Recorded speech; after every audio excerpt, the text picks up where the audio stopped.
Welcome to the GTM Vault podcast. I'm your host, Rick Coletta, and today we're joined by Kathryn Wu, co-founder of Openmart, an AI-driven alternative to ZoomInfo backed by Y Combinator. Kathryn brings a wealth of experience from her roles at Pinterest and Databento to her entrepreneurial journey with Openmart. In this episode, we'll explore her insights on go-to-market strategies, overcoming challenges as a woman in tech, and the future of AI in business lead gen. Kathryn, what led you to co-found Openmart? Yeah, I think it's mainly because I had a side hustle in the past and it's called OT during my time at Pinterest. And when I found OT, I found that selling to retailers is pretty hard. And finding those retailer information, it's just so difficult that I hired some people to do it, but they failed to do so. It's very hard to find owner name of those retailers. So that's the reason why with Openmart, we start to provide enterprise with local business data. Can you talk a little bit about how your experiences at Pinterest and Databento shaped your approach to building Openmart? Yeah, but to be very honest, I feel like I learned everything from YC. When you look at bigger companies, I don't know how much you can really leverage and learn from those workspace.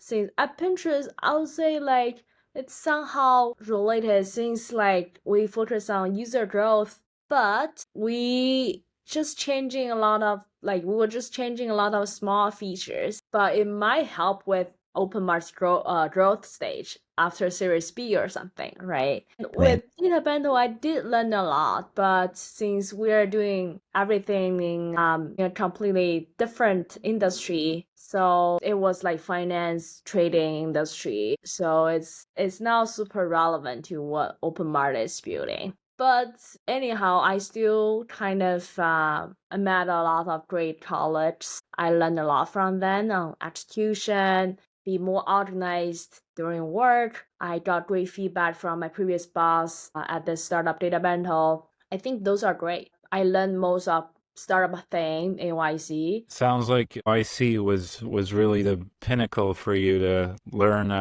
everything you needed for your startup. That's great. What makes Openmart unique compared to other lead gen tools? Yeah, definitely. This is an interesting question that we always think about it. I think there are three reasons that make us unique. First is that we are a lead generation platform that we actually help sales professionals search through millions of unstructured data points, including their websites, reviews, and social media in real time, where a lot of other leads provider, they only provide the data. They don't really provide all those unstructured data points, for example, whether they are actively hiring right now. And the other one that it's another differentiation is that we help people cross-reference different data vendors and also cross-validate with public records. So we are more like a replaying for leads gen tool, like aggregate all leads gen things, like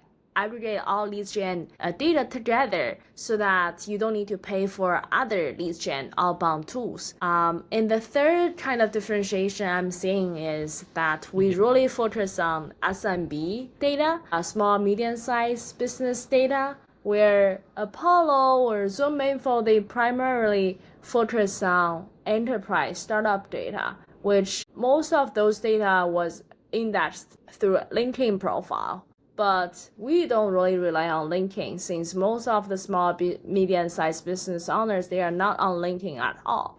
They're on Yelp, Yellow Pages, or Nextdoor. So we were able to find those owners' information from those platforms. So it's more comprehensive. So that's that differentiations that we are having, right? Got it. Got it. It sounds like you're catering to the low end of the SaaS spectrum and solving an individual pain point for either SDR, BDR, or even the business owner for that matter. Can you talk a little bit about the key components of your go-to-market strategy? Yeah, for sure.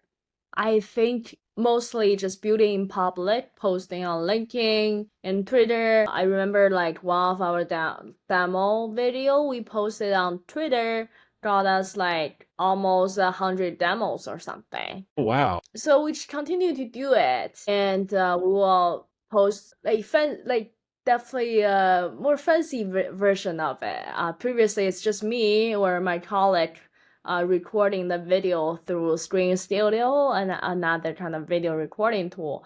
But in the future, we are going to feature more our value proposition, and so that more enterprise sales leaders can see us or notice us when they try to expand to new markets. Yeah, it sounds like social selling has really taken off and you guys are taking advantage of this. Is there like a dedicated amount of time you put towards coming up with these creative ideas or recordings to push across your social channels? No, I don't. I don't see marketing as the number one priority for me at this moment. Since ATM, I feel the most important thing is to polish the product, to talk to more customers. Yeah, it's more like maybe 5 minutes per day to be very transparent during this stage of marketing. Got But it. after Series A or after several months, I think the importance of marketing will go up a lot. Right. When you're at the stage where it's still pre-product market fit, so you're saying that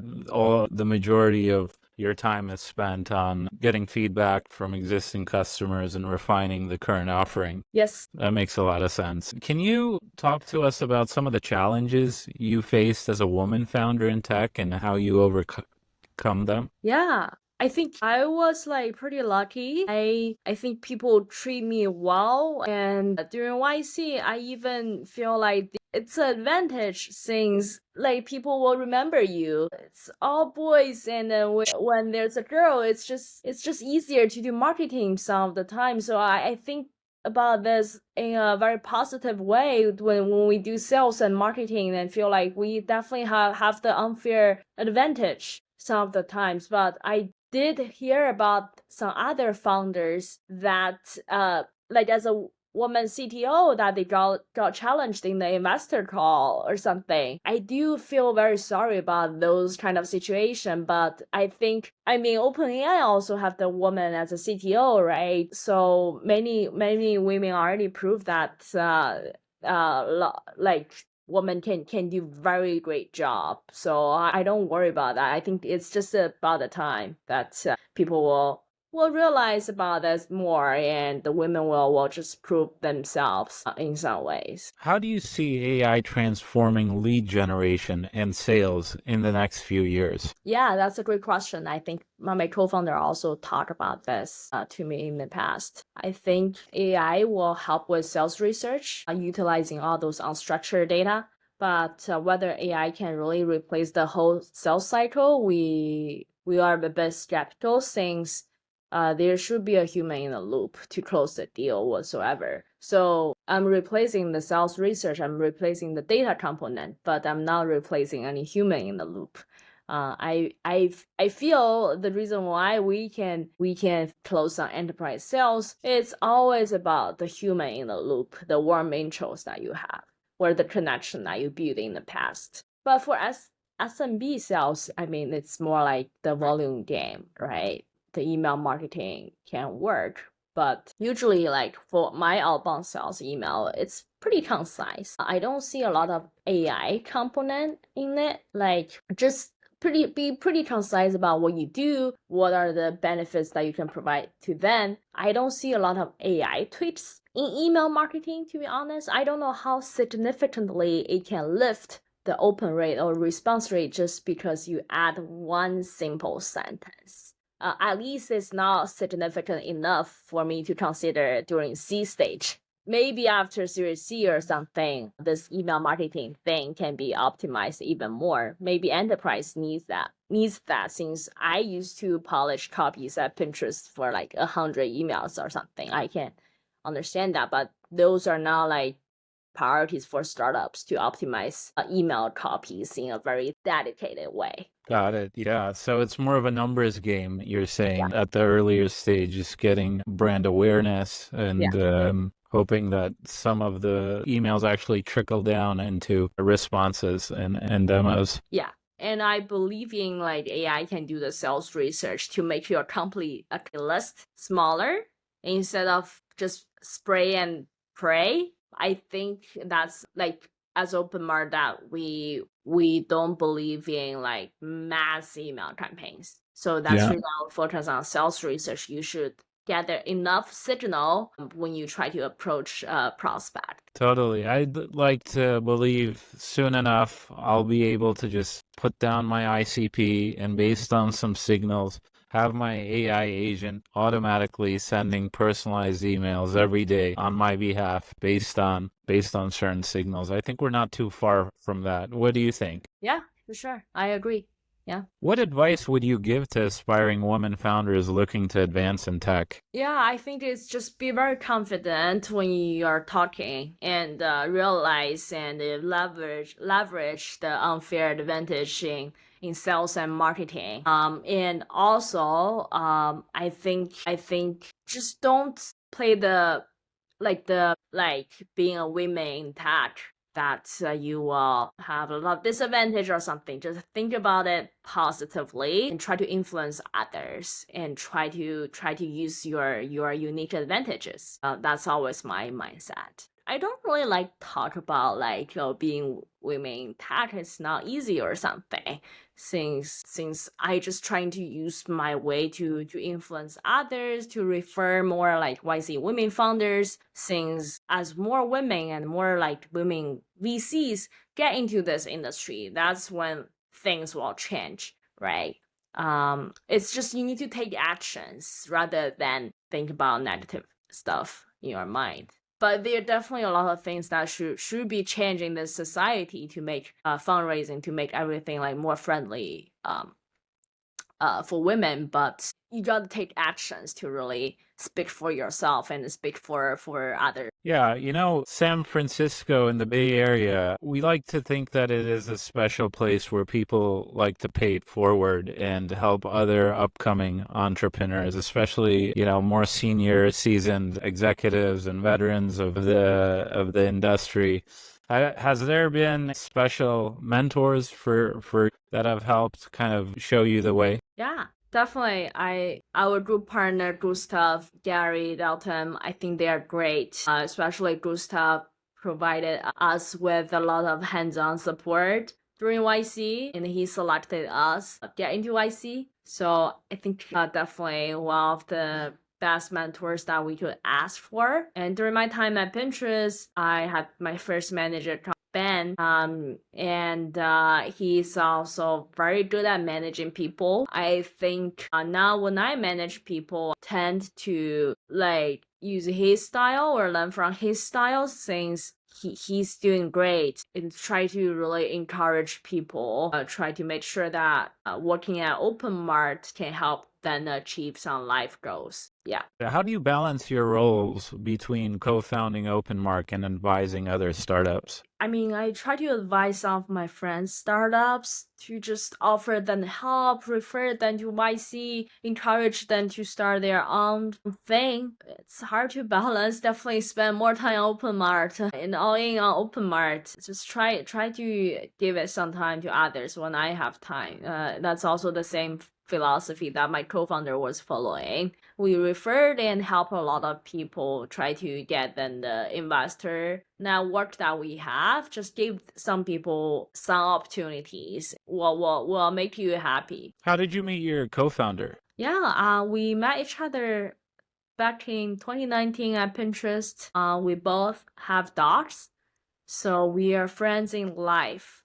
That's how we met. That's got to be important, being friends in life and not just business. Do you think that's added a dimension to your relationship? Yeah, I think so. Since if you guys are not friends in life, if you guys couldn't really get along in life, then it's a very long journey. You see this person every other day. It's very easy to have a co-founder breakup if you hate this person. Right. So I always advise other people to make sure that they are friends with their co-founder at least, instead of just calling.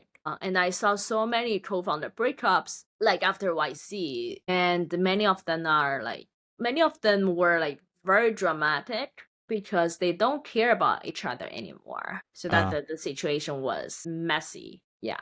I think that's the number one thing that a startup can be successful. Unfortunately, the people issue is always the At an early stage, you have a million things to be working on at any given time. How do you prioritize and how do you divvy up the roles between you and your co-founder? Yeah, I think I focus more on managing customers, marketing, and polish our product, kind of mostly on front end. And my co-founder was mainly in charge of some fundraising and also the entire backend, the infrastructure. He needs to coordinate our engineers. That's how we kind of split the work. And I think I'm more extroverted.